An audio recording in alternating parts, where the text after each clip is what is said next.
तमाम teachers organisation, academia से लोग, तमाम पब्लिक इंटेलेक्चुअल्स एक कॉल पर आज इस जगह मौजूद हैं, ये बहुत ही उम्मीद जगाने वाली एक बात की तरह महसूस होता है इस मुश्किल वक्त में। और मैं अब कार्यक्रम की शुरुआत करते हुए सबसे पहले जो हमारे स्पीकर्स हैं उनको मैं मंच पर बुलाना चाहूँगी। मैं रिक्वेस्ट करूँगी अनिता रामपाल जी से, राजश्री चंद्रा जी से कि वे मंच पर आ जाएं।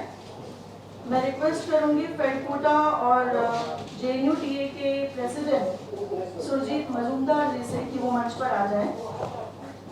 मैं रिक्वेस्ट करूँगी ऑल इंडिया प्रोफेशनल कांग्रेस से कंचन से कि वो मंच पर आ जाएं। इंटेक से लतिका गुप्ता जो कि Delhi university academic council member भी हैं, वो मंच पे आ जाएं।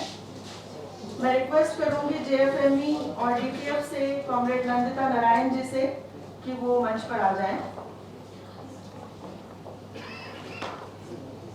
इस तरह की परिस्थितियों में, इस तरह के डर के माहौल में आज मंच पर बैठे तमाम हमारे स्पीकर्स, हमारे ऑर्गेनाइजर्स पूरे साहस के साथ इस बात को पूछने के लिए यहाँ मौजूद हैं, इस बात को कहने के लिए यहाँ मौजूद हैं कि देश कागज पर बना एक नक्शा नहीं होता कि एक हिस्से के फट जाने पर बाकी हिस्से उसी तरह साबुत बने रहें और नदियां, पर्वत, शहर, गांव वैसे ही अपनी अपनी जगह दिखें, अनबने रहें। यदि तुम ये नहीं मानते तो मुझे तुम्हारे साथ नहीं रहना है। इस दुनिया में आदमी की जान से बड़ा कुछ भी नहीं है, न ईश्वर, न ज्ञान, न चुनाव। कागज पर लिखी कोई भी इबारत फाड़ी जा सकती है और जमीन की 7 परतों के भीतर गाड़ी जा सकती है, पर इंसान की जिंदगी, उसकी डिग्निटी, उसके सवाल पूछने का हक उससे छीन लेना, ये इस दौर का एक सबसे बड़ा हमला हम देख रहे हैं। ये एक संयोग है कि डॉक्टर अली खान महमूदाबाद एक टीचर है और आज यहाँ पर मंच पर बैठे इस हॉल में मौजूद इंटेलेक्चुअल्स, जिनमें प्रभात पटनायक जी हैं, रोजा हसन जी हैं और भी कई चेहरे मुझे दिख रहे हैं, ये सभी लोग आज यहाँ मौजूद हैं।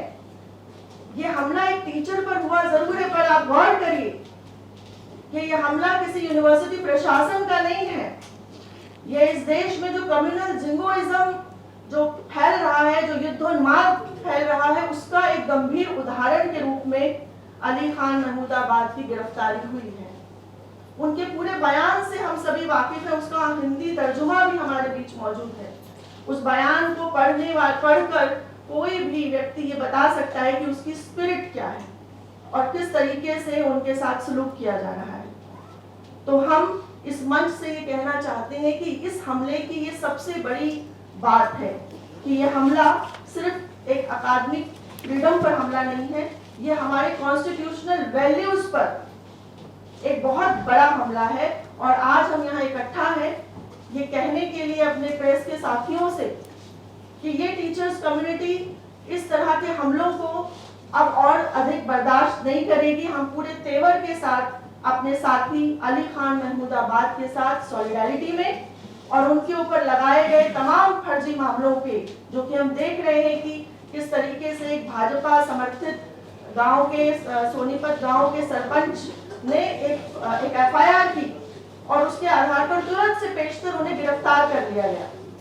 ये बहुत ही अफसोसनाक वाकया है और हम यहाँ से इस पूरे गिरफ्तारी को, उनके ऊपर तमाम जिस तरह से हरियाणा विमेन कमीशन का उनको शोकॉज दिया गया, उस पूरी कवायद का पुरजोर विरोध करते हैं और उनके साथ अपनी एकजुटता जाहिर करते हैं। मैं आज के इस प्रेस कॉन्फ्रेंस की शुरुआत करने के लिए सबसे पहले प्रोफेसर सुरजीत मजूमदार से रिक्वेस्ट करूंगी कि वो आए और अपनी बात रखें। I am here today as a representative of the community to which Dr. Mahmudabad belongs, not in the sense in which the police and the security agencies are interpreting his community, but in the sense that he is a citizen of this country just as we are, and he is also a member of the academic and teaching community. Mahmudabad हमारे समुदाय के एक हिस्से है और उस समुदाय के नुमाइंदे के रूप में आप सबके सामने मैं आज आया हूँ।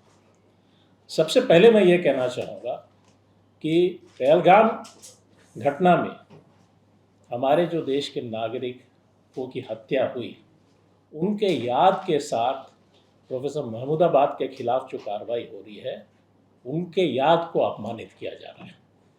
The memory of those who lost their lives in the Pahalgam massacre is being insulted by the actions that are being taken against Professor Mahmudabad, including his arrest. इसको कहने के लिए हमें ये ज़रूरी नहीं है कि हम उनके हर विचार, हर राय से सहमत हो. It's not important that we recognize or we accept or recognize or agree with everything that he may have expressed. All we need to do is to recognize that everything that he said, all of which is in the public domain, there is absolutely nothing in it which will warrant any charge of him having infringed any law of this country. उन्होंने कुछ ऐसा कभी नहीं कहा जो सार्वजनिक रूप में उपलब्ध है जिससे कहा जा सकता है कि उनके खिलाफ कानूनी कार्रवाई का कोई आधार है. उनसे असहमति व्यक्त करना हो या उनके विचारों पर कोई टिप्पणी करना हो तो उसके लिए तो ज़रूरी है कि कोई वार्तालाप हो, कोई बातचीत हो. जो कार्रवाई हो रही है वो उस वार्तालाप और उस बातचीत को ही समाप्त करने की होगी. We can all disagree with him or have other views, but the ability to, we can all express our different views and have a conversation if such a conversation is permitted. It is that conversation, that debate that is being sought to be stifled by the action that is being taken against him.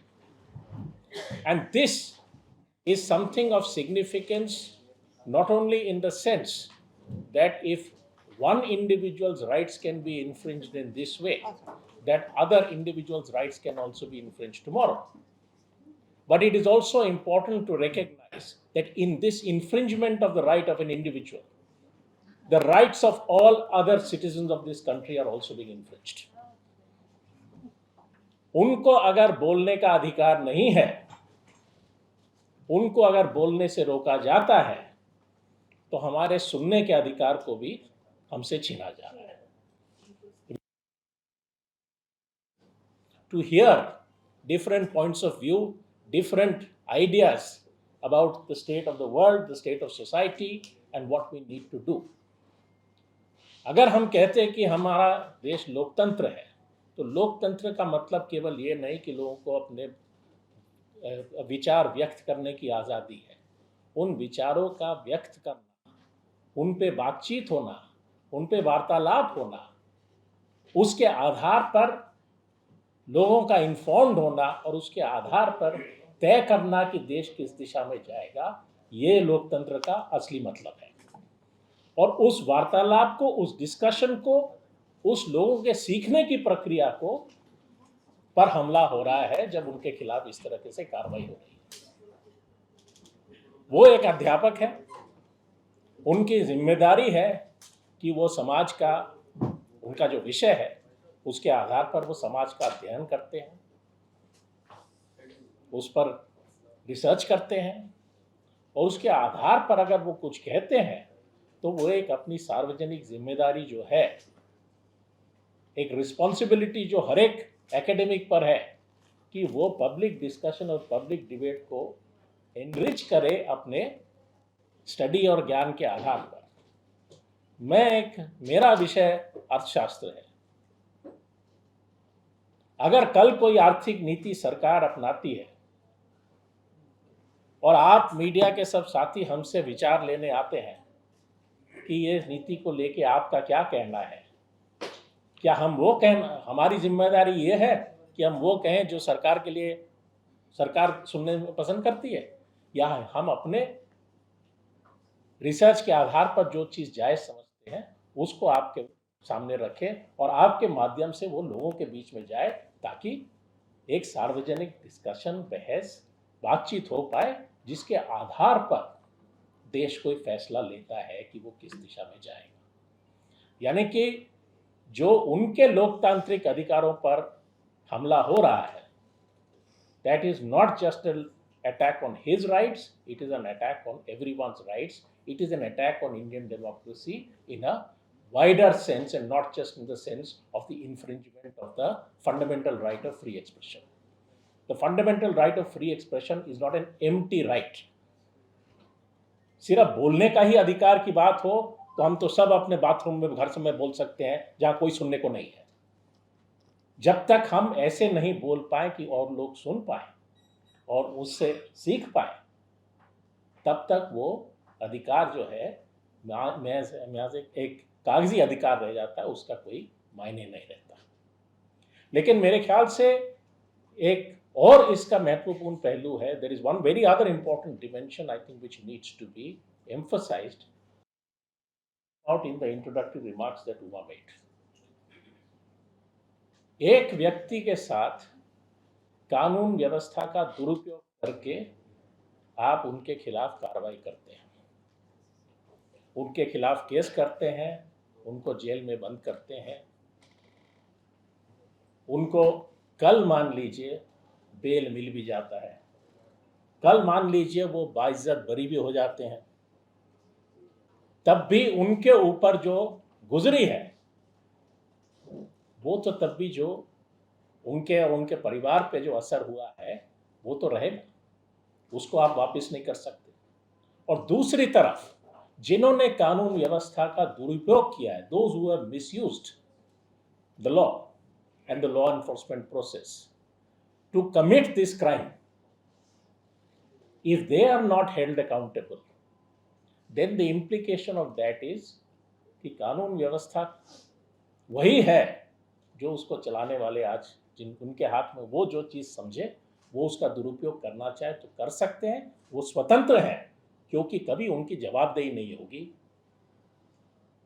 और वो लोगों को दंडित कर सकते हैं तब भी जब न्यायिक प्रक्रिया उनको उनके खिलाफ कोई कार्रवाई पे एक निष्कर्ष पर नहीं आती।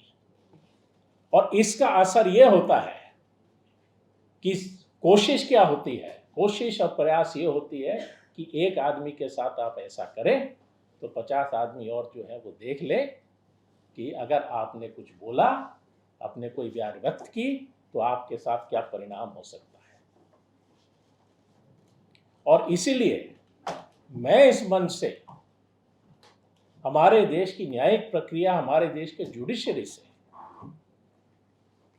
मेरे ख्याल से मांग के रूप में रख सकता हूं जायज रूप से कि आपका काम केवल ये नहीं है देखना कि उनका बेल सही है कि नहीं, उनको बेल मिलना चाहिए कि नहीं, और कल 2 साल 4 साल केस के बाद उनके खिलाफ कोई सबूत है कि नहीं।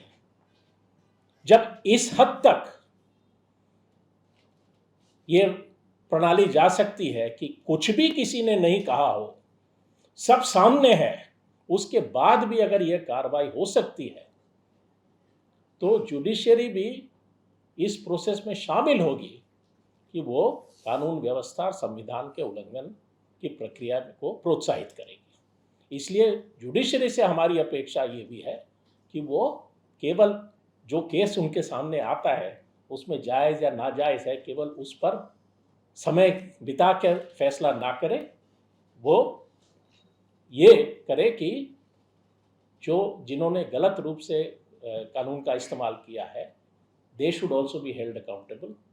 Judiciary has to act against them and judiciary has to swiftly act to ensure that Professor Mahmoodabad's fundamental rights are not breached and protected and that he is compensated for what he has already suffered. Thank you.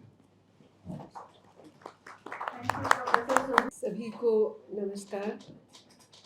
और शुरुजीत की बात को आगे बढ़ाते हुए ये कहना है कि आज एक शिक्षक होते हुए मुझे गर्व है और आप सब के सामने यहाँ पेश आते हुए भी बहुत विनम्रता से कहना चाह रही हूँ कि अली खान महमूदाबाद के इस केस के लिए हम लोग सब एकजुट हुए हैं। बहुत ही ऐसा अवसर है हमारे लिए, बहुत ही वाला। मुझे सबसे ज़्यादा जो दिल छूने वाली बात, बहुत कुछ पढ़ा है पिछले कुछ दिनों में जो, पर सबसे ज़्यादा हिम्मत देने वाली जो बात थी वो अशोका यूनिवर्सिटी के छात्रों द्वारा जो लिखा हुआ पत्र और जो उनके कोर्स के छात्रों द्वारा लिखा हुआ एक निवेदन है। उसकी कुछ लाइनें मैं आपके सामने पढ़ना चाहती हूँ। मुझे इसका बहुत मार्मिक असर हुआ इस कविता का भी, जिस तरह से उन्होंने उसको आत्मसात किया। वो उनकी कोर्स की एक कविता है और उन्होंने उससे शुरू किया अपना निवेदन कि आज उन्हें क्या लग रहा है। और इतने हिम्मत के साथ पहली बार मैंने सुना जितने सारे निवेदन आए उसमें, जब उन्होंने लिखा कि हम केवल उनके साथ नहीं है, उनसे हमने प्रेरणा नहीं ली है, पर हम खड़े होकर अपनी यूनिवर्सिटी से मांग कर रहे हैं कि वो उनका साथ दें। और मुझे लगता है ये बहुत बड़ी बात है। तो मैं कुछ लाइनें सिर्फ पढ़ रही हूँ उस जो उन्होंने निवेदन किया है। वो एक कविता है, in the evening we shall be examined for love.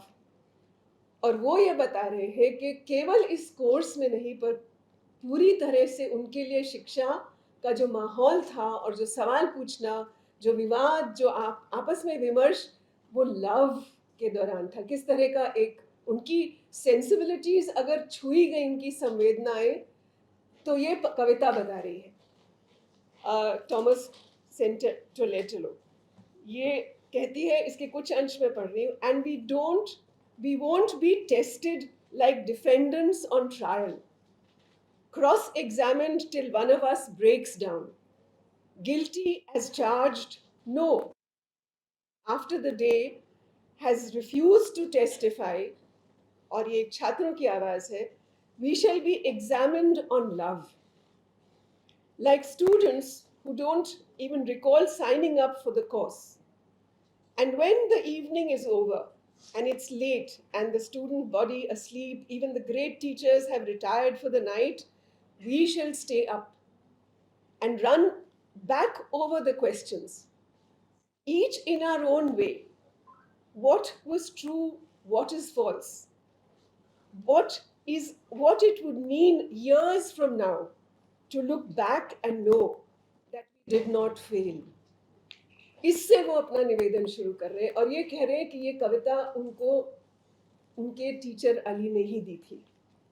मैं ये अपने आप से और आप सबको कहना चाह रही हूँ कि हम लोग एक टीचर एजुकेटर होने के नाते भी हम बात करते हैं अपने एजुकेशन कमीशंस की, और उसमें से एक बात मैं आपके सामने रखना चाह रही हूँ। मुदल्लियार शिक्षा आयोग 1952, नया नया देश बहुत गंभीर पार्टीशन से बटकर और बहुत दुख झेल कर आया है सामने, और वो हमको क्या कह रहा है कि देश प्रेम का मतलब क्या है, वो हमें ये कह रहा है। और हम अपने स्टूडेंट्स के साथ हर साल इसकी बात करते हैं कि देश प्रेम केवल जिंगोइज्म नहीं है, केवल नारे देना नहीं है, मेरा देश महान, ये उसमें लिखा हुआ है, पर वो देश, उस देश को समझना और उसकी कमजोरियों को भी समझना। हमारी जो लोकतंत्र है हमें मजबूर करता है, हम पे ये दायित्व है कि उस लोकतंत्र के नाते हम अपने देश को समझें और फिर उसको, उसके समाज को, उस देश को बदलने का क्या रास्ता हमें सूझता है, हमें शिक्षा वो समझ दे। And that is true love for the country.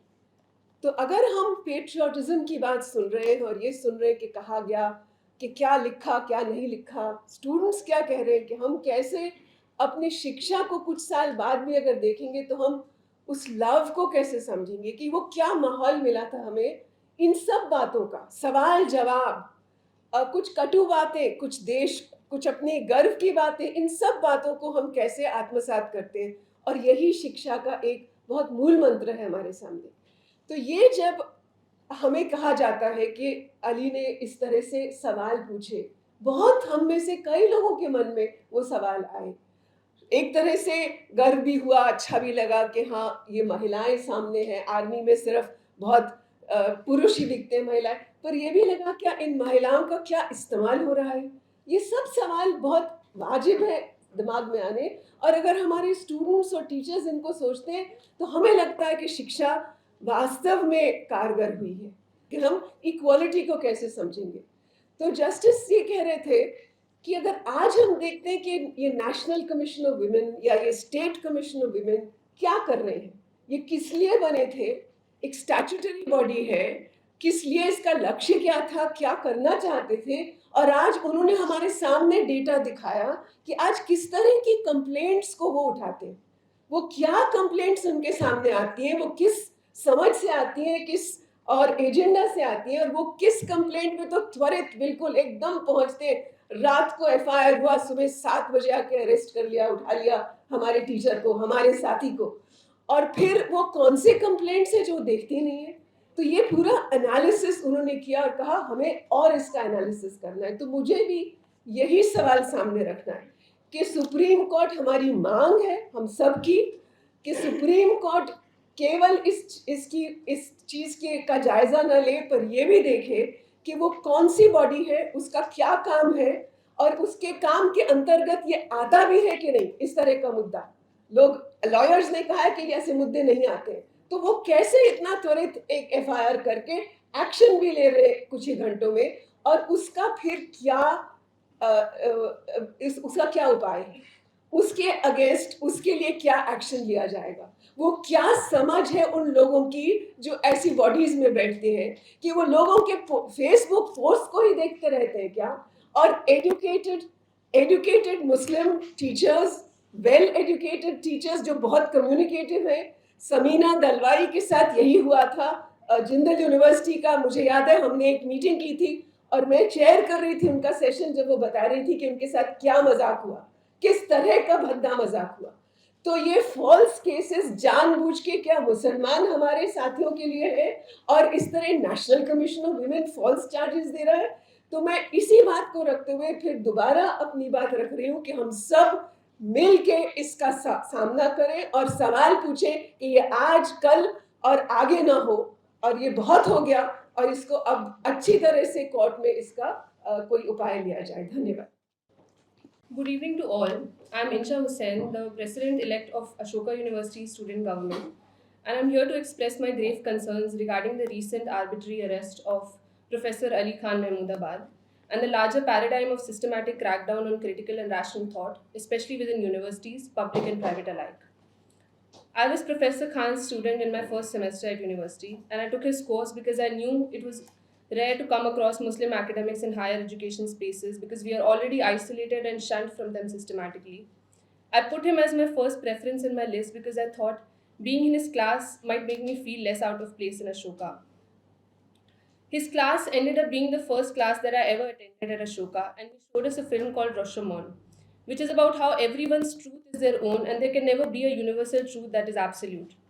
But we have seen time and time again that this kind of learning that he imparted, that encouraged discourse and appreciated difference in a capacity that understood that it is our lived realities that shape our truths, and that we need to collectively find a way to grow with empathy and harmony as a people despite those differences, is now being shunned and punished. The clampdown that is happening on universities and critical thought is hollowing out the education system by not just robbing it of its soul, but also by robbing real people of their lives, futures, and happiness. I would like to especially underline the disproportionate backlash and crackdown that is witnessed in the cases that involve Muslim students, teachers, or education spaces, and it is how absolutely crucial it is that we take cognizance of how utterly impossible it is becoming to express and learn freely as a Muslim today. However, Professor Khan's presence and teachings in Ashoka University reassured me that there is a space that can be claimed by Muslim women like me in academia as well. And this is not just because of what he taught, but also because how he treated us equally. He treated us with respect and dignity, no matter what background we came from, how we spoke, or what we thought. He always gave everybody a fair chance to learn and grow. He was a very strict grader, and I did not do so well in his first essay, but by the end of the class, I had improved drastically. And I had never been happier in my life that I wrote something that was graded well in Professor Khan's class. I still boast about it to this day, and I'm about to start my 4th year, because that is simply the kind of reverence that I and my college mates have for him. And understanding the gravity of this movement in time, given everything that I have spoken about, for not just Professor Khan but for all of us, the Ashoka student government and the student body that it represents stands in complete solidarity with our professor, and we demand his immediate and unconditional release. Over these past few days, we have tried to relentlessly prove to the public why Professor Khan is so important to us, to our institution, and to this country. and continue to absolutely reject the notion that his actions and words have ever had any intentions of being divisive, violent, communal, or misogynistic in nature. The Ashoka student body, alumni, faculty, and all those who stand by the principles of justice and democracy in the Ashoka community stand by him in solidarity, and we will continue to stand by all those who have been repeatedly silenced and punished for speaking their truth and fighting for a better world for all of us alike. Thank you. Thank you, Nisha. Good evening, everyone. I'm here to represent India Academic Freedom Network, and I stand here mainly for two reasons. One, because uh, like Professor Ali Khan Mahmoodabad, I'm also an academic. Like him, I'm also a political scientist. Like him, I'm also someone who writes publicly. Like him, I'm also an author. And to fulfill all these roles, I know how precious it is to have the right to speak, express, and talk back. Excuse me. My second reason is something that makes me unlike Ali. Unlike him, I'm not a Muslim. And I'm able to sit here and talk to you only because I feel the privileges of not being a Muslim citizen of this country. These are the two privileges that enable me to stand here in solidarity with Ali. It really is a travesty that's something that we all hold important, sacred, and defining in democracy, most inexplicably, without any logic, beyond any comprehension, has been trampled upon. I have actually done a detailed analysis of each of the Bharatiya Nyaya Samhita charges that he has been charged in, and I have matched it with each of the statements of Professor Ali Mahmoodabad, but I'm not going to go into details because of paucity of time. But we'll say this, that can we just say that Ali Khan Mahmoodabad's words have been horribly misunderstood? Or should we instead say that his words have been deliberately misunderstood? Can we say that this is a violation of academic freedom? Or should we instead say that Muslim academics are subjected to different and more circumscribed codes of freedom? Can we fathom why a minister who called Sophia Qureshi a terrorist sister is not an intended act to insult the modesty of a woman under Bharatiya Nyaya Samhita section 79, does not promote enmity between different grounds of religion, section 196, is not an act prejudicial to national integration, section 197, all sections of BNS under which Ali has been charged? Or should we instead believe that the right to speech depends not on who is speaking, but on rather on what is being, sorry, that the right to free speech depends on who is speaking rather than on what is being spoken? Ali Khan Mahmood's case raises an important concern about free speech. It is a mistake to see free speech as an elite indulgence. It is a mistake to see it merely as an academic concern. It is a mistake for Swapan Das Gupta in his tweet to say that it is a preserve of academic subservice and paper mache jihadis. The right to free speech is as much about academic freedom as about empowering and enabling marginalized lives. It is a basic right that preconditions all other rights. So basic that it enables the weak and the oppressed and the marginalized to raise their voices against their oppressors. So basic that it enables culturally disparate communities, including Muslims, to embody and carry with pride their cultural differences. I say this because we need to make a stronger case about free speech to the public. We need to say that free speech is about academic freedom in general, but is also more. We need to say this both to the critics on the left and right alike, how academic freedom and democratic freedom are connected. We need to say that a strong democracy needs an independent university system. Just like the courts must be left free to pursue justice, similarly, academic institutions must be left to pursue truth. To end with Ali, hope the Supreme Court lets him free from the clutches of those who can't understand quote unquote literated English. Hope he's back home well in time for his baby to be born. Hope Ashoka authorities find a vertebrae in their spine and at least welcome him back. His students will for sure. In a rather heartwarming letter of solidarity, Ali's students write, Professor Khan often quotes Cornel West. Justice is what love looks like in public, just like tenderness is what love feels like in private. So here's sending Ali some love from a public podium. Thank you. शुक्रिया उमा जी। जिस दौर में हम लोग यहाँ इकट्ठा हुए हैं, उस दौर में हुकूमत ये चाहती है कि आप बोलें मगर उनके मुताबिक बोलें। उनसे अलग राय रखने वाले लोगों को खामोश करने की अलग अलग कोशिशें की जाती रही। मैं अभी किसी विश्वविद्यालय में पढ़ाता नहीं हूँ, मैंने लेकिन दिल्ली विश्वविद्यालय में 14 साल पढ़ाया है। लेकिन अगर मेरा नाम डॉक्टर लक्ष्मण यादव की जगह कुछ और होता तो शायद मैं जेल में भी होता। अभी मैं जेल से बाहर हूँ, केवल नौकरी से बेदखल किया गया। लेकिन आज इस देश में अगर आप मुसलमान हैं तो आपको इस बात की गुनहगार के तौर पर देखा जाएगा जो गुनाह आपने किया ही नहीं। जितने पहलू अब तक बातचीत में आए हैं उसमें मैं कुछ जोड़ना चाहता हूं। मसलन अब इस देश में जब सबको पता है कि कल के टीवी चैनल की डिबेट में महिला आयोग की चेयरपर्सन से पूछा गया और एक पत्रकार जिसने केवल एक सवाल पूछा, तकरीबन 10 से 11 मिनट तक पूछा कि हम भी पढ़े लिखे हैं, हमें वो शब्द या वो वाक्य बता दीजिए जो महिला विरोधी है या जो सेना का अपमान करता है। और वो चेयरपर्सन महिला आयोग की वो शब्द को नहीं बता पाए। फिर कल उन्होंने एक भारी भरकम प्रेस कॉन्फ्रेंस किया। आप उस प्रेस कॉन्फ्रेंस को सुने।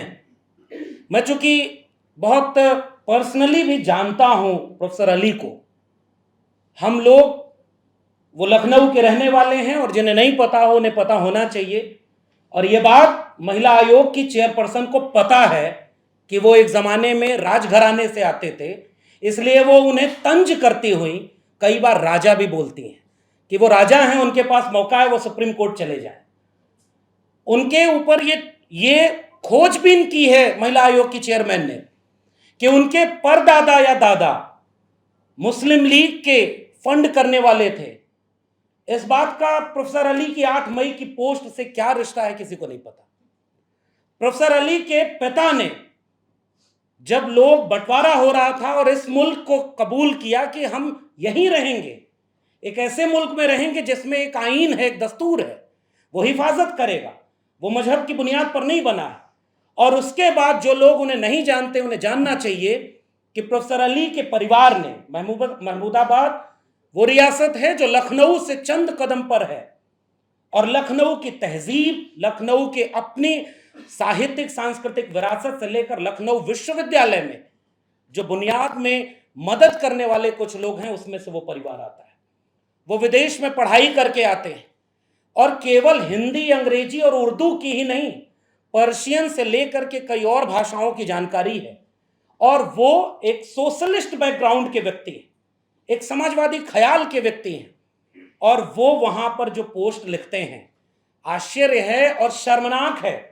यहाँ इतने बहुत इस हॉल में जितने लोग बैठे हैं वो इस देश की बुद्धिमत्ता का एक प्रतीक बनकर के बैठे हैं।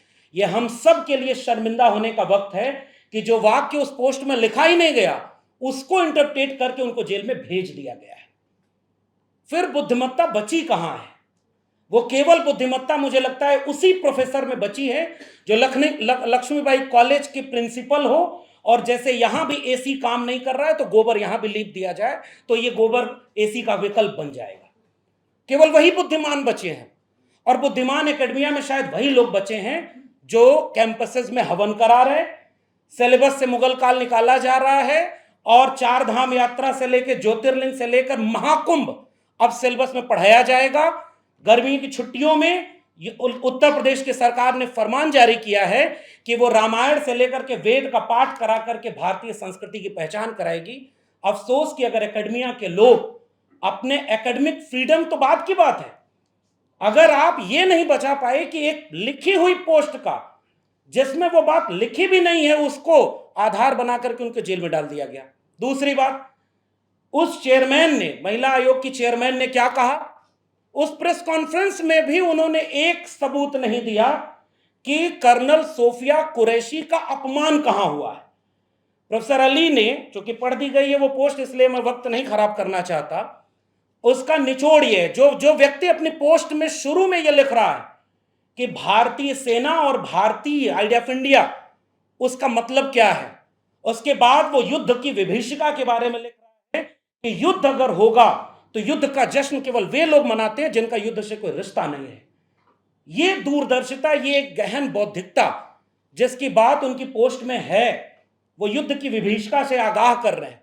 और उसके बाद वो ये कह रहे हैं कि पाकिस्तान जिस बुनियाद पर बना, ये मुल्क उस बुनियाद पर नहीं बना था। वो जो आइडिया ऑफ इंडिया है जो पाकिस्तान से इसको अलग करता है, वो चेतावनी देते हैं कि पाकिस्तान अगर आज भी उन आतंकियों के साथ खड़ा होगा तो उसको नुकसान होगा उसका। और उसके बाद वो पैराग्राफ आता है जिसमें वो कहते हैं कि भारत जिस आइडिया ऑफ इंडिया को हम जानते हैं उसमें ये शानदार शक्तिशाली दृश्य, उसको उन्होंने हिंदी में अगर मैं कहूं तो उसको शक्तिशाली दृश्य कहा है, जिसमें विदेश सचिव विक्रम मिस्री के एक तरफ कुरैशी हैं और दूसरी तरफ विंग कमांडर व्योमिका सिंह है। उसे वो एक शक्तिशाली दृश्य कह रहे हैं। उसके बाद वो कहते हैं कि अगर आप कर्नल सोफिया कुरैशी को बिठाकर उस आइडिया ऑफ इंडिया की बात करना चाहते हैं जिसमें आप विविधता को, अलग अलग पहचानों को मजहब की बुनियाद पर, जात की बुनियाद पर, किसी भी बुनियाद पर आप बांट नहीं रहे, तो ये दृश्य तब तक सही हकीकत में तब्दील होगा जब इस देश में लिंचिंग के शिकार किए जाने वाले मुसलमान, बुलडोजर के शिकार होने वाले मुसलमानों को न्याय मिल जाए। अगर जब तक ये नहीं होता तब तक वो दृश्य एक पाखंड की तरह ही है। अब ये वाक्य अगर चेयरमैन महिला आयोग की नहीं पहचान पाए कि इसमें कहीं से भी कर्नल सोफिया कुरैशी का अपमान नहीं है, कर्नल सोफिया कुरैशी को इसमें नहीं बोला गया कि वो आतंकियों की बहन है, और उसके बाद भी वहां 28 मई तक उनको बेल एक तरह से मिली हुई, गिरफ्तारी नहीं होगी क्योंकि वो बीजेपी के मंत्री। और दक्षिण पंथी खेमे में उस पोस्ट में आगे वो महमूदाबादी क्या लिख रहे हैं कि इस देश में एक मुस्लिम सांसद को पाकिस्तान मुर्दाबाद कहना पड़ता है तब जाकर के उसकी देशभक्ति साबित होगी। और उसके बाद वो जो मजाक किया गया, जब पाकिस्तानी वहां से कोई सोशल मीडिया के ट्वीट है जिसमें वो कहता है कि अब तुम्हारा भी नंबर आएगा, तो वो कहते हैं कि दूसरा व्यक्ति कहता है कि हमारा मुल्ला भाई, हम इसको समझ लेंगे। वो इसको कहते हैं कि ये है सांप्रदायिकता जो इस देश के गहरे बैठा दी गई है। ये हंसने की बात नहीं थी, उसी पोस्ट में ये भी है। वो ये कहना चाह रहे हैं कि अगर आप इस मुल्क में मुसलमान हैं तो आप सामने शिकार होंगे या तो आपको गोली मारा जाएगा। और उत्तर प्रदेश के जितने लोग हैं वो जानते हैं कि उत्तर प्रदेश में फेक एनकाउंटर सबसे ज्यादा किसका हुआ, और उसके बाद वो बुलडोजर के शिकार होंगे।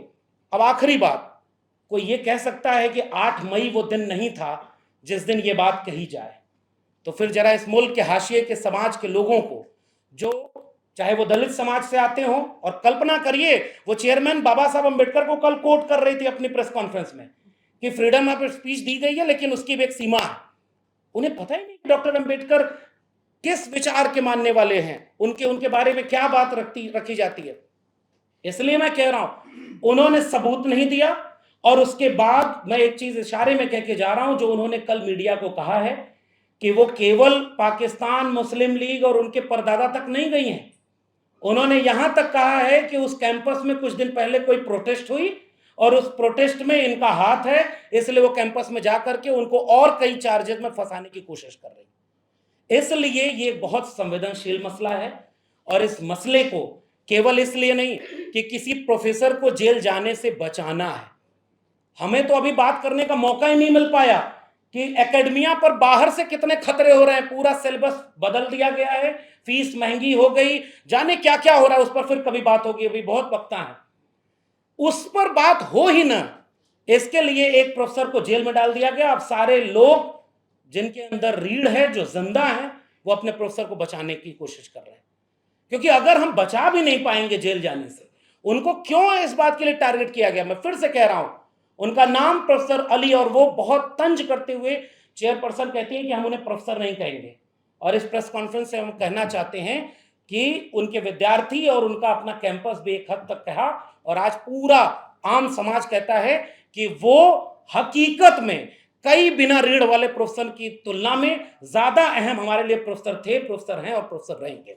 इस बात को भी हम यहां से ऐलान करना चाहते हैं और उनकी तत्काल रिहाई की मांग करते हैं। और इस वक्त में जब ये कहा जाए कि 8 मई, बस आखिरी बात कह के खत्म कर रहा हूं, 8 मई को ये पोस्ट नहीं लिखनी चाहिए थी।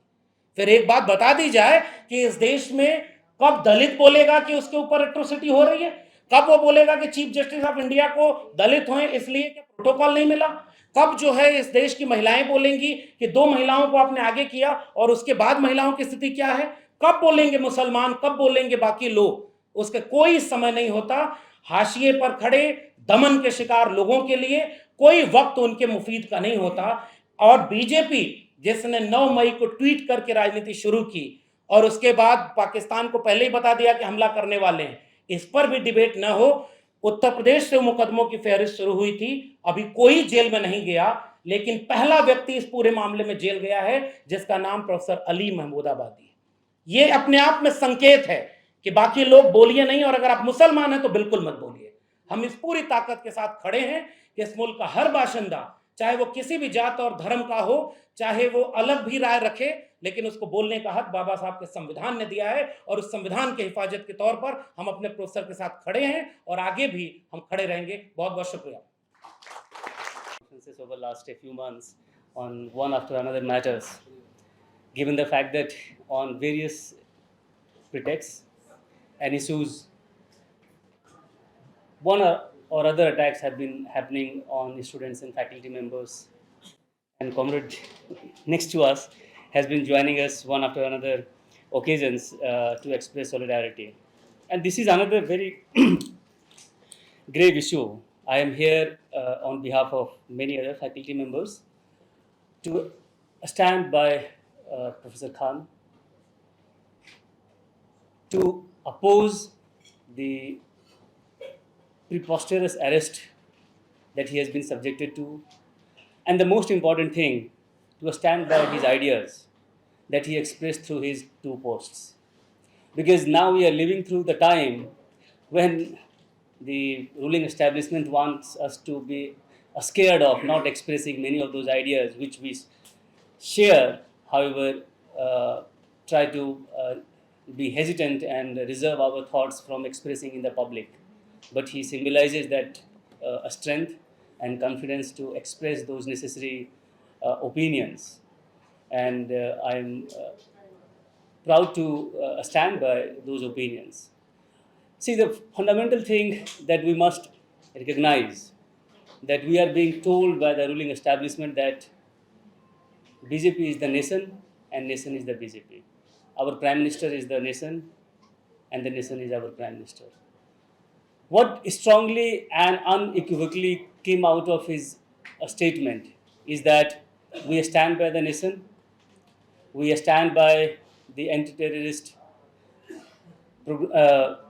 action launched by the government, but at the same time we stand by the murderers, stand by the anti-communal, we stand by the criticism against the anti-communal policies, mob lynching, bulldozer-led destruction inflicted on the Muslims, and all others. And the criticism of such policies, such measures, must not be allowed to be equated with nation. As many of our colleagues have spoken, that it is in defense of freedom of expression, that's absolutely a case. However, what is equally important, that in this particular case, unlike the Minister of Madhya Pradesh, the freedom of expression is used to promote our civilizational constitutional ethos, to preserve the rights that our constitution guarantees, including to the Muslims, to preserve our pluralism, to promote the necessity of peace between the two nations, which could flourish only when they recognize that we need to have peace between us. Otherwise, two nuclear nations can anytime endanger the existence of each other. And at the same time, what he, as an academician, as the president of Ashoka University Student Union, just told us, symbolizes a rational human being. Unfortunately, since the murder of Dabholkar, Kalburgi, and others, rationalist human being is at receiving a end in our country. But he also symbolizes that.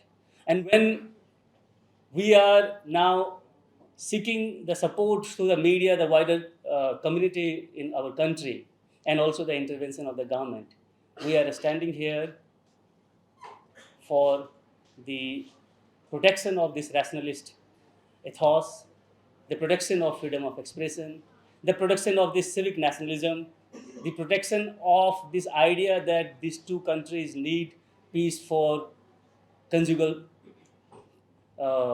flourishing future, and at the same time, as an academician, to seize this opportunity that we need to bridge the gap between the public university, private university. We need to promote democratic campuses, democratic institutions in our country, and we stand together in this struggle. And I am very happy to be part of it and seek the support through this occasion from the media friends to reach out to the wider community and expose in the same manner that the journalist of India Today channel did yesterday in her interview with the chairperson of the State Haryana Women Commission. Thank you very much. और निश्चित तौर पे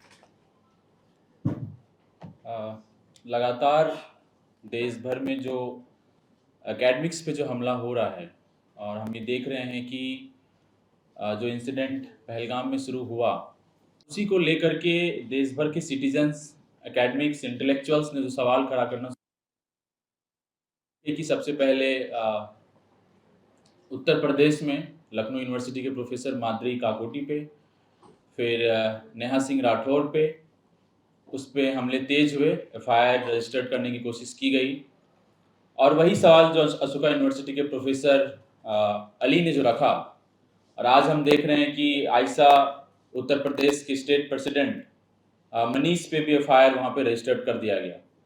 बस normal basic सवाल पूछने के लिए कि राफेल पे जो आपका डील था उस पे प्रधानमंत्री को जवाबदेही लेनी चाहिए, या प्रोफेसर अली ने जो लिखा, और उन सारी चीज़ों पे ये लगातार हमला जो सरकार के द्वारा हो रहा है, ये हम Jawaharlal Nehru university students union की तरफ से इसको कंडेम करते हैं और अपनी एक अनवैवरिंग सॉलिडारिटी, उनके जज्बे को सवाल करने की जो एक आदत, जो हमारी एक पहचान रही है और जो हमें इस डेमोक्रेटिक सेटअप में जो संविधान के दम पे हमें वो सवाल करने की आज़ादी मिली है, उस जज्बे को सैल्यूट करते हैं और यही बस बोल देना चाहते हैं कि लगातार तमाम कोशिशें रहती है इस सरकार की और लगातार पिछले 10 सालों में यही कोशिश रही है कि इस देश भर में उन तमाम दलित समाज से आने वाले लोगों के, मुसलमान समाज से आने वाले लोगों के, तमाम इंटेलेक्चुअल्स के, जो भी उनके बताए हुए रास्ते पर चलने से इनकार करते हैं,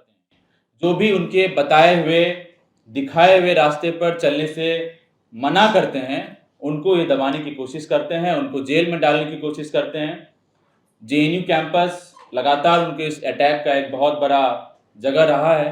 हम देखें हैं कि हमारे साथी शर्जील इमाम, उमर खालिद, जो हमारे जेएनयू कैंपस से पढ़े थे, उनको आज भी जेलों में बंद करके रखा गया है और केवल इसी बात के लिए कि वो सरकार से सवाल पूछ रहे थे या वो सीए एनआरसी के आंदोलन में पार्टिसिपेट कर रहे थे, ये बोल रहे थे कि हम कागज़ नहीं दिखाएंगे अपने देश की नागरिकता साबित करने के लिए। और इसी प्रकार से तमाम स्टूडेंट एक्टिविस्ट को जेलों में बंद किया गया है। इन सारी चीज़ों को यहाँ से कंडेम करते हैं और उसी जज्बे के साथ जो जेएनयू हमेशा लड़ाई लड़ता है, देश भर में किसी भी व्यक्ति के साथ यदि किसी को सवाल पूछने के लिए इस सरकार से उनको जेलों में बंद किया जाएगा तो जेएनयू उनके साथ हमेशा खड़ा रहेगा। इसी मैसेज के साथ, इसी सॉलिडारिटी के साथ हम यहाँ से मैसेज देना चाहते हैं। आप सभी लोग इस प्रेस कॉन्फ्रेंस में आए और जेएनयू स्टूडेंट यूनियन को बोलने के लिए यहाँ पे मौका दिया, इसके लिए शुक्रिया। इनकलाब जिंदाबाद। JFNE joint forum for movement on education, जो एक अम्ब्रेला ऑर्गेनाइजेशन है, all India federation of university and college teachers, सारे देश भर के स्टेट यूनिवर्सिटीज़ और कॉलेजेस के teachers, federation of central universities teachers association, जिनके प्रेसिडेंट यहाँ बैठे हैं, जो सेंट्रल यूनिवर्सिटीज़ को रिप्रेजेंट करते हैं, तमाम स्कूल टीचर्स ऑर्गेनाइजेशंस और बहुत सारे स्टूडेंट ऑर्गेनाइजेशंस और ऐसे ऑर्गेनाइजेशंस जो एजुकेशन पे ज़माने से काम करते आए हैं, उनकी तरफ से मैं यहाँ से इस मंच से बहुत ही स्ट्रांगली कंडेम करती हूँ ये इस अरेस्ट को, जो एकदम अनलॉफुल है। जिस तरह से सारी बातें यहाँ रखी गई हैं, उनकी पोस्ट में कुछ भी ऑब्जेक्शनेबल नहीं है, सब ने एक एक लाइन उसकी पढ़ी है, बल्कि हम में से कई ऐसे लोग हैं जिनको लगता है कि उसमें ज़्यादा ही उन्होंने तारीफ़ की है। हम उस बात से इतना सहमत नहीं है जितनी तारीफ़ उन्होंने की है। बहुत सारे लोग लिख रहे हैं आर्टिकल्स। अभी मैं एक जो 15 मई को एक आर्टिकल आया था इंडियन एक्सप्रेस में सेंटर पेज पे, जिससे मैं ज़्यादा सहमत हूँ, उसका एक हिस्सा पढ़ के सुनाऊंगी। तो इसमें जिस तरह से इन्होंने ऑप्टिक वर्ड को मिस इंटरप्रेट किया, ऑप्टिक्स में कोई नेगेटिव बात नहीं होती, optic only means visual impact, और उसको अप्रिशिएट किया कि आई एम वेरी हैप्पी कि राइट विंग ट्रोल्स भी इनको अप्रिशिएट कर रहे हैं। मैं भी अप्रिशिएट करता हूँ। और बल्कि उन्होंने कहा है कि ये जो सिंबल है कि हमारा देश जो है उसकी बुनियाद एक सेक्युलर बुनियाद थी, उसका प्रतीक है ये। मतलब वो कह रहे हैं इस बात को, हालांकि जिस राइटर को मैं कोट करूंगी वो इस बात को एक्सेप्ट नहीं करते हैं। वो कहते हैं कि नहीं, ये तो उनका गलत इस्तेमाल किया गया ये ऑप्टिक्स बनाने के लिए, और अभी मैं बताऊंगी। लेकिन इसके पहले मैं ये कहूँगी कि हमला जो है हमारे ऊपर चौतरफा है। ये कई सालों से चल रहा है, चाहे वो एकेडमिक्स हों, स्टूडेंट्स हों, जर्नलिस्ट हों, लॉयर्स हों। कई साल, 5 साल से ज़्यादा हमारे स्टूडेंट्स, टीचर्स, हनी बाबू हमारे प्रोफेसर, और उमर खालिद स्टूडेंट, और बहुत सारे एक्टिविस्ट, ह्यूमन राइट्स एक्टिविस्ट, वकील, जिन्होंने साई बाबा का केस लड़ा, साई बाबा रिहा हो गए, बाइज्जत बरी रिहा हो गए, लेकिन जिन वकील ने उनका केस लड़ा वो अभी तक जेल में है। मतलब कोई लॉजिक नहीं इन चीज़ों में। तो ये चौतरफा हमला है। लेकिन इस हमले में जैसे हम यूनिवर्सिटीज़ में देख रहे हैं, और एक इशारा लक्ष्मण ने किया था इसकी तरफ कि जैसे हमारी यूनिवर्सिटी है, अब हमको सिलेबस बनाने का भी हक नहीं है। कमिटी ऑफ कोर्सेज कुछ भी कहे, डिपार्टमेंट कुछ भी कहे, साइकोलॉजी डिपार्टमेंट कहता है कि हमें कॉन्फ्लिक्ट पढ़ना पड़ता है, मतलब that's an area of study. लेकिन उसमें कुछ लोग जो राइट विंग के नुमाइंदे बन गए हमारी एकेडमिक काउंसिल वगैरह में, और यूनिवर्सिटी ऑफिशियल्स, वो कहते हैं कि नहीं, कश्मीर कॉन्फ्लिक्ट को सिलेबस से बाहर करो। आपको पता ही नहीं चलना, स्टूडेंट को पता ही नहीं चलना चाहिए क्या क्या राय कश्मीर कॉन्फ्लिक्ट के बारे में, उसकी हिस्ट्री क्या है, इजराइल और गाजा को लेके सारा कॉन्फ्लिक्ट का वहाँ से बाहर करो, उसकी जगह क्या रखो, पॉजिटिव चीज़ें रखें जैसे भगवत गीता और महाभारत। मतलब ये कोई एकेडमिक डिस्कोर्स है? इस तरह की चीज़ें वहाँ पे हो रही हैं। कास्ट वर्ड नहीं आ सकता, दलित वर्ड नहीं, पेट्रियार्की नहीं आ सकती। ये क्या हो रहा है हमारी यूनिवर्सिटीज़ में? तो यूनिवर्सिटीज़ एकदम म्यूटिलेट, मतलब हमारे सिलेबाई म्यूटिलेट हो रहे हैं। जो भी डेमोक्रेटिक स्पेसेस हैं वो ख़त्म की जा रही हैं, आपको कोई मीटिंग करने की जगह नहीं मिलती है। लेकिन इस सारे हमले के अंदर जो एक असॉल्ट है राइट विंग का हमारे एकेडमिक स्पेसेस में, हमारे पूरे डेमोक्रेटिक इथॉस पे, हमारे कॉन्स्टिट्यूशन पे, इसी के अंदर मुसलमानों पे ख़ास तौर से हमला है। और मैं आपको ये बात शेयर करना चाहती हूँ, हमारी यूनिवर्सिटी में जब ढेर सारे एडहॉक टीचर्स जो सालों से पढ़ा रहे थे, वो चुटकी में निकाल दिए गए, हाईली क्वालिफाइड, चुटकी में निकाल दिए गए। उनसे बहुत बेहुदे सवाल कईयों से पूछे गए इंटरव्यूज़ में। इंटरव्यूज़ को में जो सिलेक्शन कमिटीज़ थी वो बिल्कुल पैक्ड थी।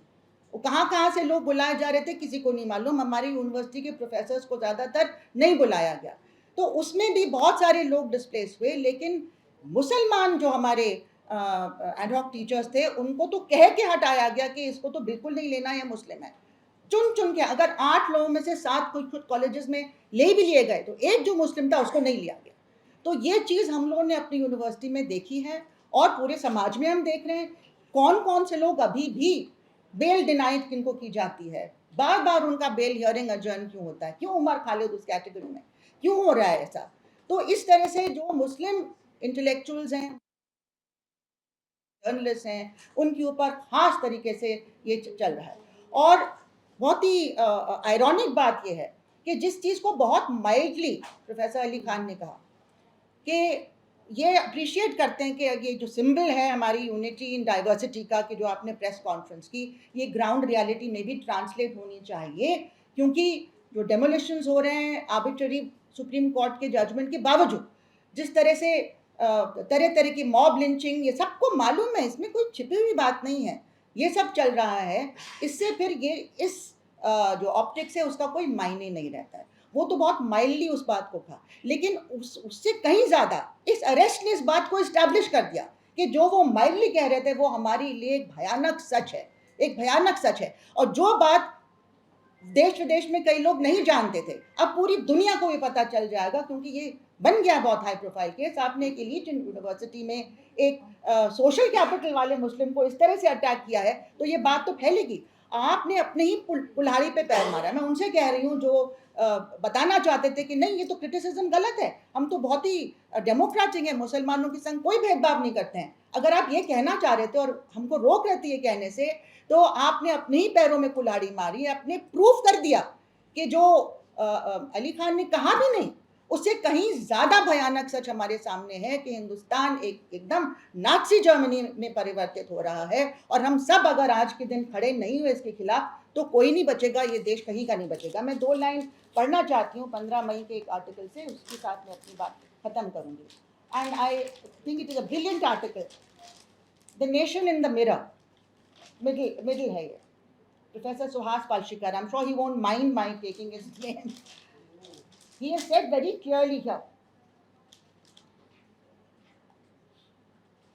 कि जिस तरह से, पूरा नहीं पढ़ूंगी, कि जिस तरह से मुसलमानों को अटैक किया गया पूरे देश में पहलगाम अटैक के बाद, चुन चुन के अटैक किया गया।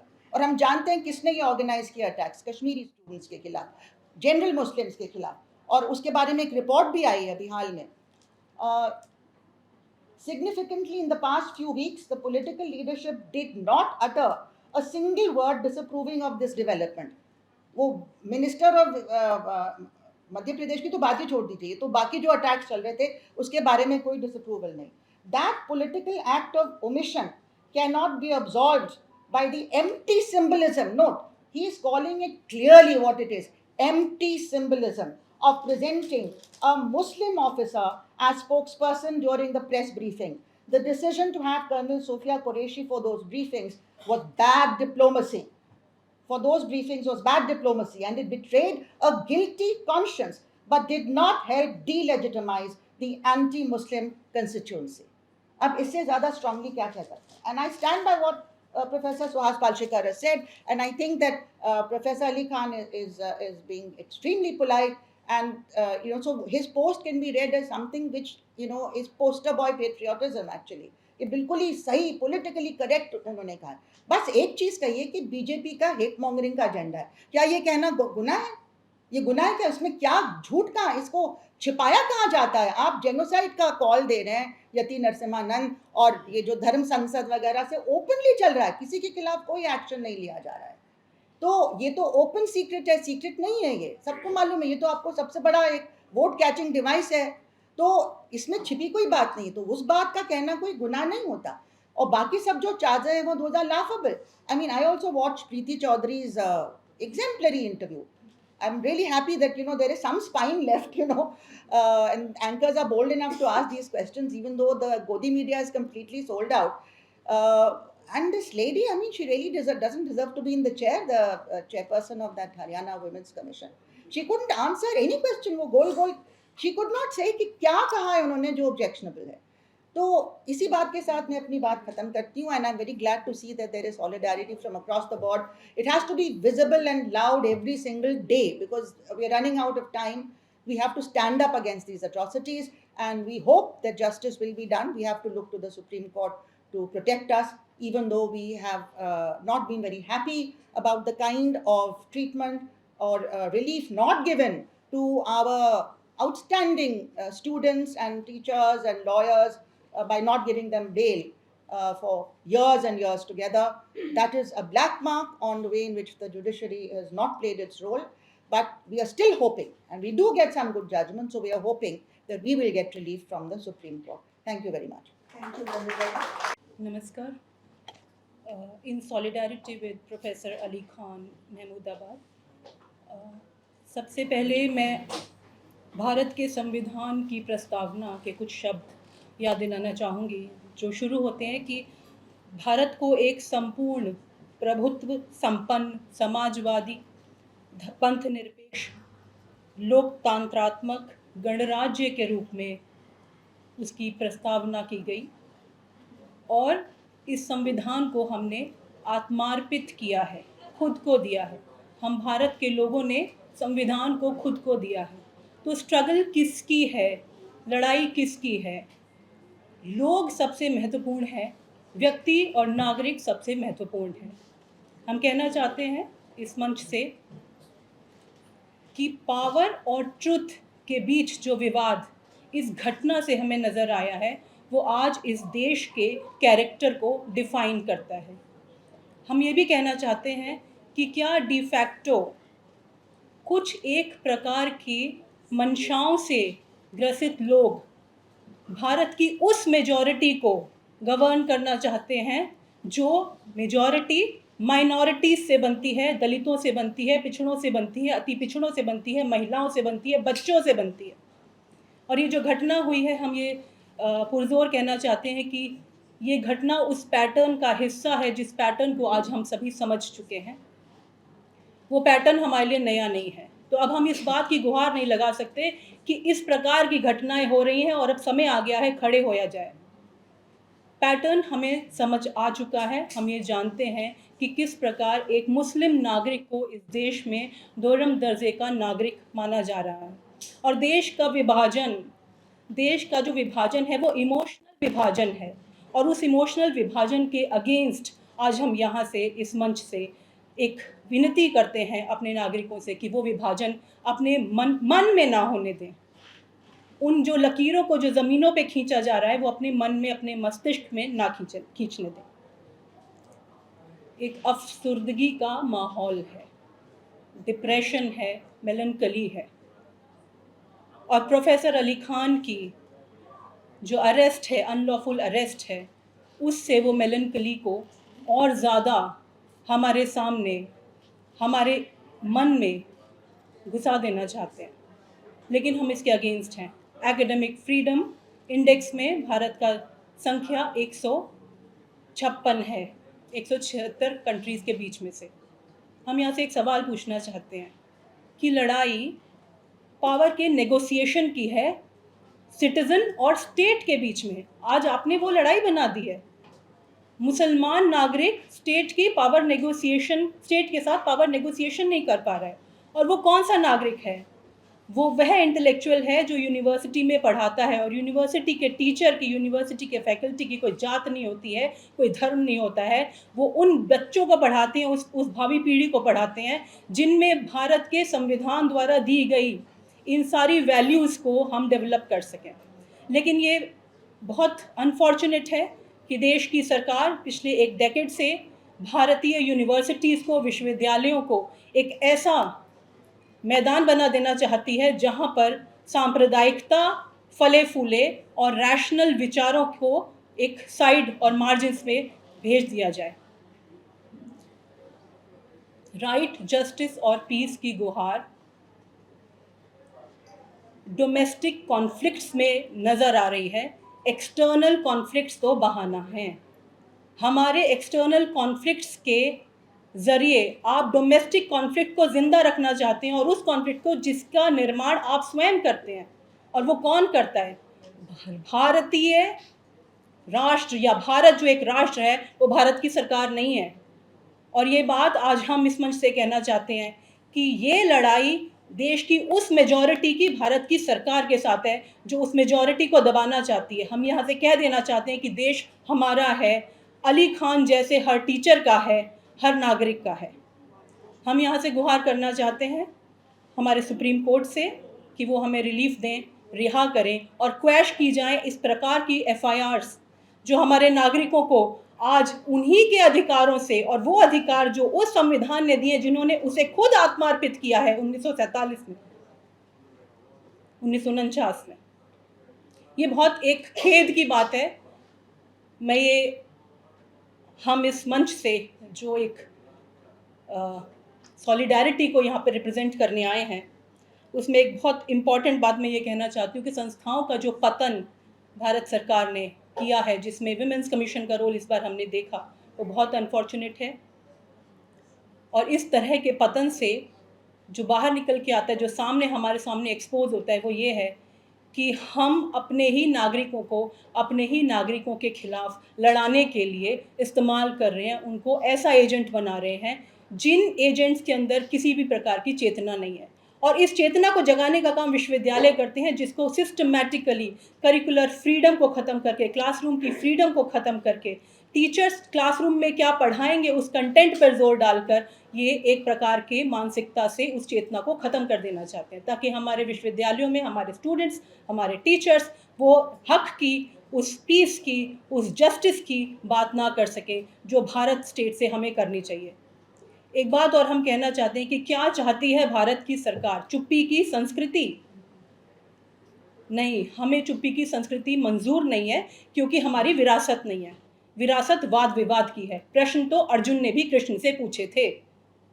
तो अगर 1000 साल पुरानी गीता आज सार्थक है, तो उसी के ज्ञान से हम आज ये गवाही देते हैं कि हम अपनी इस सरकार से और आने वाली सभी सरकारों से प्रश्न पूछेंगे, और हम अली खान जैसे नागरिकों के साथ उनके हक और जस्टिस के लिए खड़े रहेंगे। ऑल इंडिया प्रोफेशनल कांग्रेस की तरफ से मैं आप सबका धन्यवाद करती हूँ कि आप यहाँ आए, और हम ये गुहार लगाते हैं कि हमें ये रिलीफ दिया जाए जो उनका हक है। प्रणाम। नमस्कार मीडिया के साथियों, आपकी जिम्मेदारी बहुत ज़्यादा है, क्योंकि मीडिया के द्वारा ही एक ख़ास प्रकार की जो मीडिया है, जिसके द्वारा भारत की मीडिया की क्या स्थिति है भारत में और भारत के बाहर भी, उन्होंने मीडिया की वो तस्वीर खराब की है जो जनतंत्र के लिए खतरा है। लेकिन आप जैसे बहुत सारे सजग जो फोर्थ पिलर के रूप में काम अभी भी कर रहे हैं, उनसे बहुत उम्मीद है तक नागरिकों तक सच को ले जाएंगे, और तब जो है सरकार के रिप्रेसिव और मेजॉरिटेरियन जो एक बहुमतवादी राज्य बनाने की कोशिश है वो ख़त्म हो पाएगी। मैं सिर्फ यहाँ ये कहना चाहता हूँ कि डॉक्टर अली खान महमूदाबाद ने जो लिखा है उसको पढ़िए तो पता नहीं लगता है कि ये दिवालियापन है यहाँ के लोगों की, कि उन्हें इसमें भी राष्ट्र विरोधी या बहुत सारे समुदायों के बीच में बेमनस्यता, स्त्री विरोधी, पता नहीं कहाँ से वो ऐसी समझ पैदा कर रहे हैं। लेकिन फिर मुझे लगा ये समझ उन्होंने पैदा नहीं की है, उन्होंने समझ बना करके समाज में एक प्रकार से ऐसा असंतुलन चाहते हैं ताकि, और ये पूरी तरह से एक सत्ता की राजनीति है, इस बात से कतई आप इनकार नहीं कीजिएगा, क्योंकि ये सत्ता में पहुंचे ही वैसे। एक और बात उसमें बड़ा इम्पोर्टेंट है, आप उनके आर्टिकल को देखिए तो लास्ट में जय हिंद लिखा हुआ है। सामान्यतः जय हिंद का मतलब है अपने देश के प्रति सम्मान, और ये नारा सुभाष चंद्र बोस के द्वारा दिया गया। जिस सुभाष चंद्र बोस का सम्मान करने का आप एक दंभ, झूठा दंभ बरते हैं, तो आप तो जय हिंद का भी अपमान कर रहे हैं। जो बातें लिखी हैं उन्होंने उसका भी अपमान कर रहे हैं। बहुत सारी बातें आ गई हैं कि आइडिया ऑफ इंडिया और सारी बातें उसमें हैं, और भारत और पाकिस्तान के राष्ट्र के विषय में, पाकिस्तान के जन्म के संबंध पर जो सवाल उठाए हैं वो सारी बातें हैं उसमें। तो मुझे लगता है कि ये बातें समझने की जरूरत है। लेकिन मैं कुछ और कहना चाहता हूँ, आप इस बात का अध्ययन करें, ये FIR करने वाले लोग होते कौन हैं? जैसे यहाँ कुछ कहा जाए और हमारे किसी साथी के खिलाफ एक FIR दर्ज हो जाए, फिर वो पता कीजिए कि ये हैं कौन, पता चलो तो बीजेपी के लोग हैं। अगर बीजेपी के लोग ही सब जगह FIR कर रहे हैं, एक और पैटर्न को देखना बहुत जरूरी है। किन राज्यों में FIR हो रहे हैं? वो तो बीजेपी के शासित राज्य हैं। इसका मतलब क्या होता है कि बीजेपी के लोगों के द्वारा बीजेपी शासित राज्यों में उन लोगों के खिलाफ FIR किया जा रहा है जिनकी बातों से उनकी पूरी सहमति नहीं है, या जिनकी बातें प्रशंसा करते करते उनकी नग्नता को भी सामने रख देता है। तारीफ की है डॉक्टर अली खान ने जो है उसमें, लेकिन उन्होंने उसके नंगेपन को भी दिखाने की कोशिश की कि आपने भारतीय समाज को कहाँ पहुंचा दिया। तो ये बर्दाश्त के जो है वो बर्दाश्त के काबिल नहीं है, ये नहीं स्वीकार्य।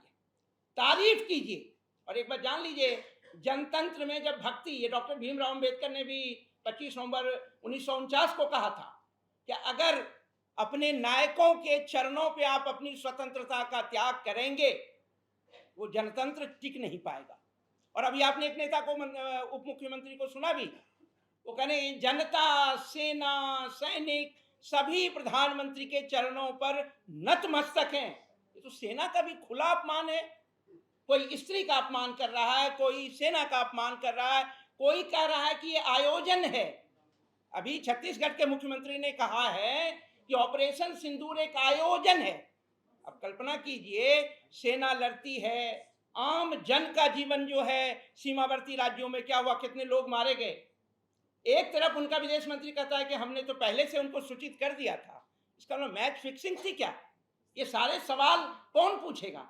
इस देश के नागरिक नहीं पूछेंगे तो कौन पूछेगा? हमने सिटीजन फॉर डेमोक्रेसी के तरफ से इससे ज्यादा स्ट्रॉन्ग सवाल पूछे हैं। और उस स्टेटमेंट में यह भी कहा कि ऑपरेशन सिंदूर, आपने ऑपरेशन सिंदूर नाम क्यों रखा, इस पर भी सवाल उठाया। तो सवाल है कि ये, उसमें तो ढेर सारे सवाल हैं। इन्होंने बहुत साधारण बातें की, लेकिन एक बात जो फिर उठेगा कि सामान्यतः कार्रवाई किसके खिलाफ हो रही है? मुसलमानों के खिलाफ, अल्पसंख्यकों के खिलाफ। हाँ, ये मत समझिए कि ये मुसलमानों के खिलाफ जो चल रहा है वो मुसलमानों तक सीमित रहेगा। जहां से भी विरोध और असहमति की आवाज आएगी इन फांसीवादी ताकतों के खिलाफ, वो उनको जो है झूठे FIR करके गिरफ्तार करने की कोशिश करेंगे। और चूंकि न्यायपालिका से जो उम्मीद है वो उम्मीद भी पूरी नहीं हो रही है। देश के संविधान को बचाने की जिम्मेदारी न्यायपालिका की है। न्यायपालिका को कस्टोडियन कहा गया है, उनकी जिम्मेदारी है। कई बार वो भी चूक रहे हैं। तो इसलिए बहुत दुखद स्थिति है। बल्कि मैं कहूँगा कि हम यहाँ अली खान के पक्ष में तो हैं ही, लेकिन प्रत्येक उस नागरिक के उस अभिव्यक्ति की स्वतंत्रता के पक्ष में आए हैं खड़े होने, जो हिंदुस्तान के डेमोक्रेसी में सरकार से सवाल करता है, उसकी अकाउंटेबिलिटी की बात करता है। और हम इस मंच से भी ये बात करते हैं कि इस देश के प्रत्येक नागरिक को, वो अली खान हो या कोई भी हो, देश की सरकार से सवाल करने का हक है। ये संविधान के द्वारा दिया गया हक है। और इसीलिए हम सबको अपने इस अधिकार की भी रक्षा करनी है, अली खान जैसे नागरिकों के इस अधिकार के लिए भी लड़ना है। और उम्मीद है न्यायपालिका संविधान के अनुरूप अपने कर्तव्यों का पालन करेगी। लेकिन सवाल सिर्फ अली खान का नहीं है, ऐसे किसी भी नागरिक को जिनके खिलाफ पुलिस के द्वारा, और ये देखिए धीरे धीरे पुलिस को सांप्रदायिक बनाया गया है, पुलिस को जो है धीरे धीरे प्रतिबद्ध पुलिस बनाया जा रहा है, कमिटेड। अभी हम एक प्रोग्राम कर रहे थे, 10-15 लोग इकट्ठे होकर के, और वो पुलिस 25-30 आ गई और वो पूछने लगे नहीं आप यहाँ कैसे प्रोग्राम कर रहे हैं? मैंने कहा भाई हम तो यहाँ बातचीत करने के लिए इकट्ठे हुए हैं, करेंगे। तो सवाल है कि उनको, हमें ऊपर से आदेश है, ये ऊपर से आदेश देने वाले कौन है भाई? तो इसलिए इन सारे सवालों का जो है वो जवाब, और सवाल तो पूछना ही होगा। जिस दिन आपने सवाल पूछना छोड़ दिया उस दिन जनतंत्र खत्म हो जाएगा। और आप जानते हैं जनतंत्र को खत्म करने की कोशिश क्या होती है फांसीवादी ताकतों के द्वारा, कि आप लोगों के मन में डर पैदा कर दिए, 2-4 को गिरफ्तार कर लीजिए, लोगों के मन में डर पैदा हो जाएगा, और डर पैदा हो जाएगा तो फिर लोग सवाल करना बंद कर देंगे। तो मैं तो इतना ही चाहूंगा कि इस देश का नागरिक इन्फॉर्म्ड सिटीजन बने, और उसके बाद एक्टिव सिटीजन बने, सक्रिय नागरिक की जरूरत है, तभी देश का जनतंत्र भी बचेगा। और अली खान जैसे अपने, चाहे वो शिक्षक हों चाहे नागरिक हों, हम उनकी रक्षा कर पाएंगे। धन्यवाद। We are basically standing in solidarity with all the struggles that are political, that are democratic in nature. So this is a question of the rights of the common people in terms of the political rights that are constitutionally guaranteed, that in terms of the civil and democratic rights, freedom of expression that are guaranteed in the Constitution. So when Ambedkar talked about political morality and social morality, he insisted on constitutional morality. So with this unconfirmed, but of course I have also seen the India Today flash, if this is going to be the situation, in front of us, especially when the judiciary is paying lip service to the constitutional morality while implicating and suspending constitutional rights for common people, then we will also have to take a look at what they are doing and why they are doing. Special meetings of the Supreme Court can be called in a matter of hours for the select few. But in the case of Ali Khan Mahmoodabad, our colleague, they are not even ready to step in. That is the feeling that we had till now. In the case of like the privileged few, they can meet in a jiffy and seemingly protect the constitutional rights. But in the case of many others, they meet in a jiffy to deny that. We have seen that in the case of our own academics, our own students, why they hesitate, and if they are proactive in some cases, which side they are with. So this is the situation before us. In front of us, there is a need to tell you that we would rather sarcastically prescribe course 101, a general course in basic reading literacy, to the people who have interpreted Ali Khan Mahmoodabad's Facebook post in a particular manner and created an illusion or allusion of anti-national sentiments or sentiments that go against women. So when they are allowed to do that in literature, in literature as a discipline, I can go back to the Buddhist philosophy. I can go back to even Advaita philosophy, and also to, let's say, Western canonical new criticism, to say that there is something called affective fallacy. The affective fallacy is to impose the reader's understanding onto the speaker. So when they do it consciously and when they are aided and abetted by the institutional mechanisms that are there, then we have to see the larger plot.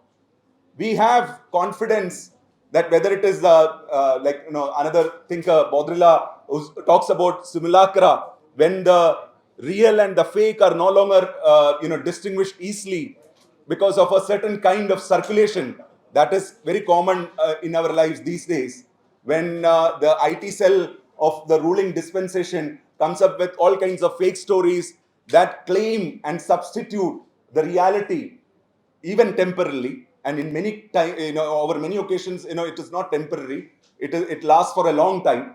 There is a whole lot of effort to unpack it, and many times that unpacking is never recognized. The fake becomes the real, and it gets more circulation and more credulence.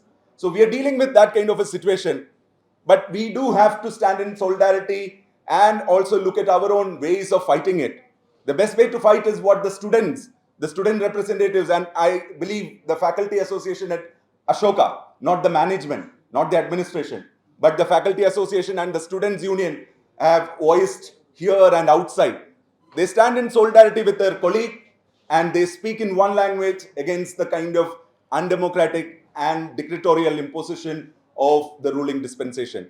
So I won't take much more time, and I expect that the media will highlight these contradictions.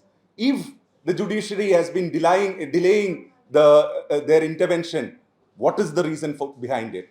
In some cases, they don't have any such delay or any such hesitation. And if the judiciary has sent him for 14 days judicial custody, then it is another matter of grave concern for the democratic country that we belong to. Thank you very much. Thank you, Professor Sir.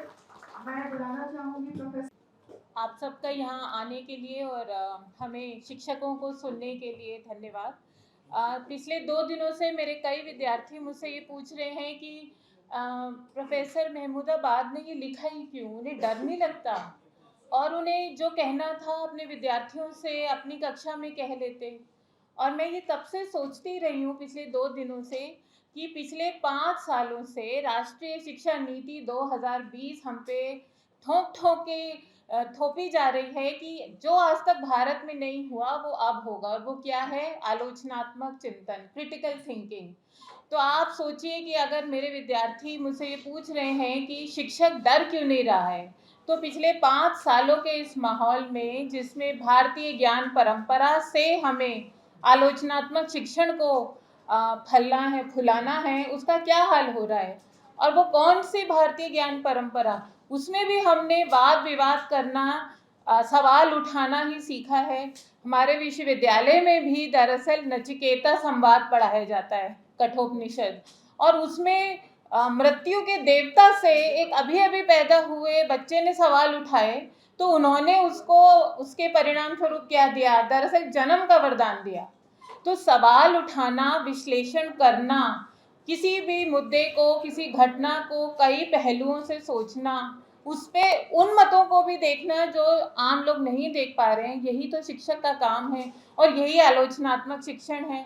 और ये करने के लिए आज अगर शिक्षक को jail जाना पड़ रहा है, मेरी रूह कांपती है। मेरे को ये नहीं समझ में आता कि मैं अपने विद्यार्थियों को क्या जवाब दूं कि जो नीति हमें करने को कहती है, उसके लिए आज हमारा एक साथी जेल में है, एकदम से उठा के आपको जेल में डाल दिया जाता है। उस देश में जहां हमारी पहलवान सड़कों पर घसीटी जाती हैं, यौन शोषण की इतनी शिकायतें घिसटती जाती हैं, कुछ नहीं होता है, उन्हें एफआईआर कराना अपने आप में एक बहुत बड़ी जीत मान ली जाती है। उसमें ये बात उठाने या विचार विमर्श करने, दरअसल उनके उस पूरे ट्वीट में कहीं भी प्रश्न भी नहीं उठाए गए हैं, एक हल्का सा चिंतन है। चिंतन भी आज इतना भारी हो गया है कि हमारे साथी शिक्षक को जेल में डाल दिया गया। तो मतलब हम अब इस पैरानॉइड समाज में हैं कि जहां सोचना, विचारना, प्रश्न उठाना, जिसके लिए दरअसल बोलते हैं कि शिक्षक को हम तनख्वाह दे रहे हैं, जब कहते हैं विश्वविद्यालय के शिक्षकों को कोसते हैं कि वो पढ़ाते नहीं हैं, वो सिर्फ बोल के चले आते हैं, वो बोलने का मौका नहीं देते, तब हमारा राग कुछ और होता है। और ये बोलते हैं कि शिक्षक अपने जीवन में करते कुछ और हैं, कक्षा में कुछ और भाषण देते रहते हैं। प्रैक्टिस करना चाहिए, जो सिखाते हो वही करो। तो आलोचनात्मक विचार अगर रखने वाला शिक्षक एक जीवंत शिक्षक है और उसको जेल जाना पड़ रहा है और अपनी मासूमियत या अपनी चिंतन की गहराई साबित करनी पड़ रही है, तो ये बहुत ही दुखद विषय है। और हम जानते हैं कि जिस मुद्दे में इसको घसीटा जा रहा है, दरअसल ये भारत के एक बहुत पुराने इतिहास की ओर इशारा कर रहा है कि हर छोटी से बड़ी घटना को, पहले तो हर छोटी से बड़ी बात को घटना बताया जाता है, उसे फिर बना दिया जाता है, फिर उसे और भड़काया जाता है, और इसमें शिक्षक, सीखना, सिखाना, ये सब कहीं खो जाता है। मैं इस मंच से यही निवेदन करती हूँ कि जो शिक्षक से आज तक भारत ने गुहार लगाई है कि वो क्रिटिकल थिंकिंग, आलोचनात्मक शिक्षण करें, सोचना समझना सिखाएं, गहराई में जाना सिखाएं, उसको करने दीजिए शिक्षक को। धन्यवाद।